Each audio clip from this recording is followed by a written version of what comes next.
Olá, gente. Vou começar então um vídeo com uma explicação rápida sobre. Aliás, eu não preciso ficar tão grande desse jeito aqui, né? Posso ficar um pouquinho melhor. Uma explicação rápida sobre cinética enzimática, tá bem? No que tange aos assuntos ligados à inibição. Então, o que nós vamos tratar, eu espero que seja razoavelmente rápido, em 2 ou 3 vídeos, quem sabe. Deixa eu apagar aqui. O assunto, perdão, por gaguejar, é inibição enzimática. É um assunto muito vasto. Mas vamos tentar ser sucinto, ok? Não tão sucinto como uma referência que eu aloquei para vocês, que realmente aquela é sucinta demais, né? Mas eu tenho que preparar, inclusive, antes que eu esqueça, e eu vou anotar, senão eu vou esquecer, a folha de objetivos, né? A folha de objetivos para esse assunto. Bom, a ideia da inibição enzimática é muito ampla, tá? Agora, do ponto de vista mais prático, a gente pode abreviar da seguinte forma: mais de 90% de tudo quanto é medicamento que você conhece, muito provavelmente é um inibidor enzimático. Muito provavelmente é um inibidor enzimático. Então, quando você toma, por exemplo, um Tilenol, né, um paracetamol, uma dipirona,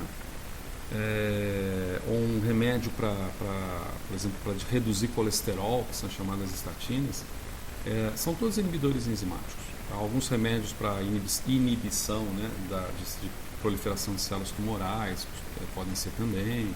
Tá? Então, tem uma série de situações nas quais os inibidores enzimáticos se fazem presente. Tá bem? Isso, e para ilustrar, já que a gente está nesses tempos de Covid, né, só para ilustrar para vocês, se você baixar aqui, vamos entrar aqui no. Isso aqui estava no Moodle, né? Se você entrar aqui no Scholar, rapidinho, Scholar, e do Scholar você digitar alguma coisa como Covid-19, SARS-CoV-2 e digitar as palavras mágicas Enzyme Inhibitors, só de você fazer isso daqui, você já tem 1.570 resultados. Se você colocar isso aqui desde 2020, tem 1.420 resultados. Tá? Muitos desses resultados relacionados a medições da atividade de um inibidor potencial. Então, daí a necessidade de compreensão de aspectos ainda que subliminares dessas inibições. Tá? Nós tínhamos colocado que num processo num processo enzimático padrão, porque existem outros formatos, a enzima se combina com o substrato e forma o complexo enzima-substrato. E a esse eu tenho a formação por algumas transformações químicas e vários processos de forças fracas, a liberação do produto final e da enzima, né? E a isso a gente definia uma relação matemática muito prolífica, que é essa relação clássica de Michaelis-Menten aqui, tá bem? Tal qual a gente está explorando ao longo desse retorno da mansão dos mortos da academia. Pois bem, a ideia do inibidor enzimático é que ele poderia se ligar, por exemplo, na enzima, formando um complexo enzima inibidor, que pode ser no sítio ativo dessa enzima, próximo desse sítio ativo, ou pode ser num outro sítio enzimático, tá bem? Num outro sítio enzimático. Eu estou achando que isso aqui está meio torto. Acho que eu que estou torto, esse negócio fica até razoável. Num outro sítio enzimático, fazendo com que não haja a formação do produto, ou seja, a reação deixa de se tornar produtiva. Tá bem? Então, nesse sentido, a gente está falando de um inibidor, uma substância inibitória, que vamos colocar que esse aqui seja inibidor, que ele pode se ligar numa enzima, numa determinada estrutura dessa enzima, tá certo? Numa determinada estrutura dessa enzima, que pode ser, por exemplo, o sítio ativo dessa enzima, como pode ser também, alternativamente, um outro sítio.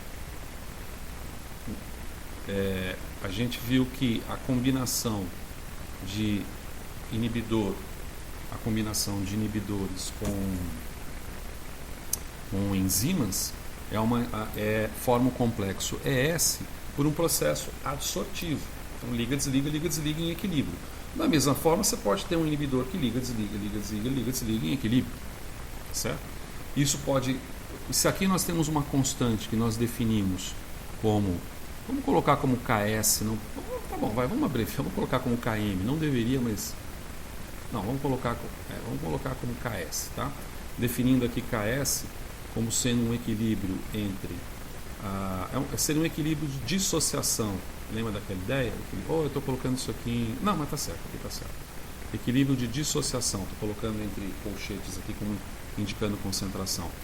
Aqui você teria um K2, que seria uma constante cinética de velocidade, né? Inclusive esse K2 aqui, a gente não explorou muito, é o nosso kcat, viu? Do ponto de vista prático, numérico, acaba sendo o nosso kcat. E esse K aqui já é um K maiúsculo, que relaciona-se, portanto, a uma constante de equilíbrio, tá bem? Então você tem uma situação na qual esse inibidor ele pode se ligar no sítio ativo, e se ele se ligar então no sítio ativo, ele será chamado de inibidor competitivo, como ele pode se ligar num outro sítio fora do sítio ativo e por essa razão chamar-se não competitivo, porque ele não compete porque ele não compete pelo substrato. Onde está o substrato? O substrato está aqui, ó. Normalmente o substrato tem estruturas análogas, tá? Então do ponto de vista estrutural ele é muito parecido com o inibidor. Inclusive o desenvolvimento de novos inibidores em drug design, ele envolve você olhar como que é a cara do substrato, por exemplo, inibidores retrovirais do tipo HIV, né?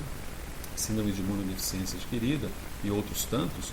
Você olha para o jeitão daquele substrato e desenha um inibidor que seja próximo, porque aí você tem mais ou menos, não é uma garantia, mas uma expectativa que ele vá se ligar no sítio ativo daquela enzima e inibir aquela enzima por conseguinte, tá certo? E uma outra situação é a situação na qual esse inibidor ele pode se complexar no complexo ES. Tá? Então você pode ter aqui um inibidor que ele se liga a um determinado substrato. Vamos colocar aqui sendo substrato. Então esse aqui, o substrato a gente fez ele... é uma frase maravilhosa, né? Nós fizemos o inibidor dessa forma, né? Inibidor assim. Então vamos fazer o substrato assim, ó. Tá? Isso aqui vai ser o substrato. E esse conjunto aqui pode interagir com vou ficar mais ou menos assim. Isso pode interagir com o sítio ativo da enzima, tá? Com o sítio ativo da enzima. Então eu tenho o inibidor ligado ao substrato interagindo no sítio ativo da enzima. Vou desenhar a enzima aqui, senão você vai achar que isso aqui é um rabisco à toa. Tá? Então vou colocar isso aqui como sendo uma enzima. Essa situação pode levar a um complexo EIS também que não é produtivo, tá certo? E levar a uma situação, vamos dizer assim, traduzida nesse aspecto como sendo de uma inibição, achei que tinha travado o computador de novo aqui, como sendo de uma inibição considerada como incompetitiva. Tem umas 10 ou 12 tipos de inibições diferentes, ping-pong, uma série, mas as principais, inclusive aquelas que os livros de graduação detectam mais, e essa referência que eu coloquei para vocês, muito sucinta, trata, são desses 3 tipos de inibidores principais que vocês vão ter que saber como distingui-los, tá bom? Do ponto de vista experimental, como você distingue esses 3 inibidores. Então você tem uma inibição chamada competitiva, na qual o substrato compete pelo sítio ativo, uma inibição chamada não competitiva, em que ele se liga num outro ponto da enzima, por um fenômeno absortivo qualquer, e uma incompetitiva, em que é necessária a combinação anterior com o substrato, e esse conjunto pode interagir próximo ao sítio ativo da enzima, promovendo a sua inibição. Só para terminar esses vídeos que eu pretendo que sejam rápidos, né? Como que eu consigo bloquear?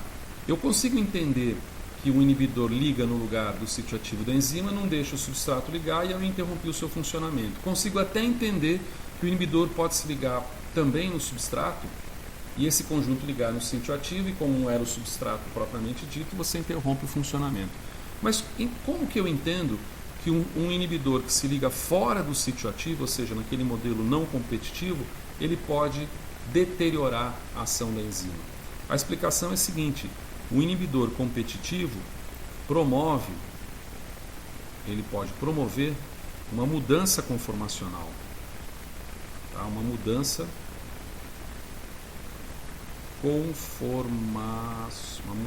conformacional que ocorre no momento em que ele se liga e que se transmite até o sítio ativo, deformando o sítio ativo e, por conseguinte, dificultando a entrada do substrato. Tá bem? Como a gente está em plena experiência, nós estamos tentando vídeos rápidos.